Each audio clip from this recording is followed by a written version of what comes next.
Tá, eu vou falar um pouquinho para vocês como é que foi a história desse projeto do TEDx Asa Sul ou TEDx Asa Sul. Bem, para quem não conhece, o TED é um evento que é uma organização que foi criada nos Estados Unidos há mais de 20 anos atrás. É uma organização que não tem fins lucrativos e ele surgiu com a ideia de discutir ideias que valem a pena, com esse conceito Ideas Worth Spreading. E, a princípio, ele é um evento que propõe palestras rápidas, objetivas de 18 minutos, sobre tecnologia, entretenimento e design. Mas o evento acabou crescendo tanto, acabou ganhando tanta relevância, que hoje praticamente qualquer assunto, qualquer natureza é falada no TED. Desde que seja uma ideia que vale a pena, ela pode ser abordada no TED. E uma das coisas que fez o TED crescer no mundo foi o TEDx, que é um braço, uma vertente, digamos assim, do TED. O acréscimo do X significa que é um evento TED, organizado com todas as mesmas características, mas organizado de forma independente. Ou seja, absolutamente qualquer pessoa no mundo pode organizar um TEDx, qualquer. E aí, como é que isso chega na história do TEDx Asa Sul? Um belo dia, eu estava olhando na internet, navegando no trabalho, e aí eu achei o site do TEDx Amazônia. E foi nesse site que eu acabei conhecendo o TED, acabei conhecendo o TEDx. E eu adorei a ideia, gostei muito da proposta e pensei, poxa, isso podia vir aqui para Brasília, podia ter um negócio desse aqui em Brasília. Então fui procurar para ver se ia ter um TEDx aqui em Brasília. E não ia ter. Esse mapa, o evento que está marcado ali já é o TEDx Asa Sul. Na época que eu procurei, esse mapa não tinha Brasília. E cada um tanto do X quanto dos círculos, são eventos que tem pelo mundo, então dá para ver que o TEDx está bem espalhado realmente no mundo. E aí eu descobri que não ia ter esse evento aqui em Brasília e fiquei bastante frustrado. Poxa, Brasília ainda é muito carente de certo tipo de atividade, certo tipo de evento. Então, podia ser uma coisa bacana trazer isso para cá. Continuei olhando, continuei trabalhando e aí, em determinado momento, surgiu uma ideia. Uai, e se eu trouxesse esse negócio aqui para Brasília? Na época, isso foi no finalzinho de 2010, eu estava entrando no último ano de faculdade, no último ano de católica, e aí eu pensei, caramba, eu estou sem ideia nenhuma de projeto final, não faço ideia do que eu vou fazer, e de repente trazer esse negócio para cá e fazer isso como um TCC podia ser um desafio bacana para mim, podia ser uma coisa bacana para a cidade. Sei lá, vou tentar. Tentei, mandei um e-mail para a organização, falei com eles, olha, eu queria organizar um evento assim, assim, assado. E aí, passou um tempo, até que no dia 20 de janeiro, eles me responderam um e-mail, a Lara, que é responsável pelo TED lá em Nova York, me respondeu um e-mail falando, olha, parabéns, você agora é um licenciado, você é um organizador do TED, você pode fazer um evento dentro de um ano. E ela me mandou um e-mail gigantesco, com 1000 informações técnicas e tudo mais. E quando eu estava lendo esse e-mail, eu só estava pensando em uma coisa, deu merda, porque eu não tenho noção nenhuma de como fazer um evento, não faço ideia nem de por onde começar, e agora eu tenho que fazer esse negócio. Fudeu, vou ter que fazer. Então, bom, passei uns dias aí desesperado, até que, beleza, vamos começar, vamos pensar e vamos planejar esse evento.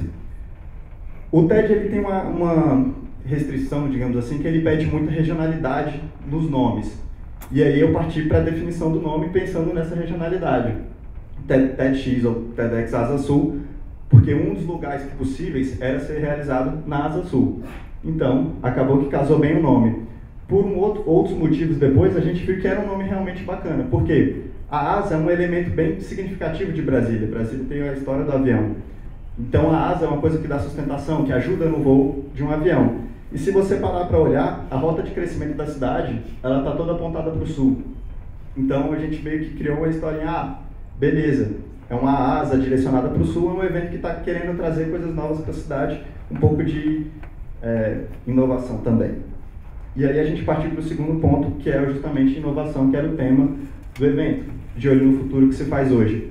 O TED propõe ideias que valem a pena, que podem mudar o mundo. E essa era a nossa ideia, fazer um evento que trouxesse essas ideias. Então a gente pensou, vamos usar ideias que acontecem hoje e que podem mudar o mundo de alguma forma daqui a um tempo, mas ideias que acontecem mesmo, que não são utopia. Tem muita ideia boa, mas que às vezes não sai do papel. E aí, pensando, partindo desse ponto, Montei uma equipe, contando comigo com 5 pessoas, e a gente teve mais ou menos um ano para organizar o evento. Isso já era meados de março, e o evento ia acontecer em novembro. Começamos a planejar, a gente passou por vários problemas, mas o pior desses problemas, ou mais grave talvez, foi a nossa inocência, ou a nossa inexperiência. Nenhuma das pessoas que estavam organizando o evento comigo tinha experiência em um nível de evento tão grande quanto esse, tão representativo quanto esse. E a gente pecou muito por conta disso, porque os principais problemas apareceram no dia, faltando 5 horas para o evento. Desde o palco, que era para vir totalmente diferente e veio errado e agora já era, desde o problema grave que foi o jabá, que aconteceu bastante. Alguns palestrantes, na verdade, com todos os palestrantes, a gente teve cuidado, a gente falou, olha, o evento é assim, você não pode falar da sua empresa. A gente fez um roteiro de 18 minutos, de como falar bem em 18 minutos. Tivemos vários cuidados com o palestrante, mas a gente não deu ênfase na questão de não falar da sua empresa. A gente simplesmente comentou e acreditou nas pessoas que elas iam realmente falar a ideia, né? E nem sempre foi assim. E aí, durante o evento, a gente estava acompanhando e eu, pessoalmente, fiquei muito puto na hora porque eu vi que estava tendo muita reclamação e eu vi que estava acontecendo isso. E aí já era algo fora do meu controle. Mas, apesar desse grave problema, apesar disso, teve muita coisa bacana desse projeto, os próprios resultados dele, e eu acho que a ideia e a iniciativa contou mais, mesmo tendo algumas palestras prejudicadas. Nós tivemos boas palestras, excelentes palestras. Se fosse botar num balanço, talvez metade tenha sido muito boa, e a gente conseguiu alguns números bastante expressivos, como, por exemplo, uma média de 578 pessoas acompanhando o evento. 827 foi o nosso pico, somando a transmissão online, né, e as 200 pessoas que estavam no auditório. A gente alcançou 83 cidades diferentes no Brasil e 10 países pelo mundo. Foi uma coisa bem bacana também. Esse foi um evento organizado, lembrando, por pessoas que não tinham experiência, e custou quase R$26 mil. E a gente conseguiu esses R$26 mil sem levantar R$1 nosso, a não ser transporte, alimentação, esse tipo de coisa. E conseguimos o apoio de 9 marcas para fazer esse projeto, para realizar o evento. Trouxemos palestrantes de São Paulo, de Porto Alegre e de Salvador, e foi o primeiro TEDx de Brasília, o segundo do Centro-Oeste. O primeiro aconteceu em Goiânia, alguns meses antes. O nosso aconteceu em novembro, dia 10. E o que eu queria deixar para vocês dessa história é que, assim, tem certas coisas a gente acaba reclamando muito, como, por exemplo, eu fiquei frustrado por ter descoberto que não ia ter um evento desse em Brasília. Mas se a gente só reclamar, vai continuar sem ter, sabe? Então, a gente pode fazer. Eu não acreditava em momento nenhum que eles iam me liberar uma licença. Para que liberar para um pirralho fazer isso? Nem formou ainda, sei lá. Mas aconteceu. Aconteceu e no fim das contas eu acho que foi um projeto bem bacana. Então, assim, a gente pode trazer coisas que a gente acha que falta nessa cidade, a gente pode movimentar, porque a gente tem esse poder. Então, acreditem que pode acontecer. E é isso.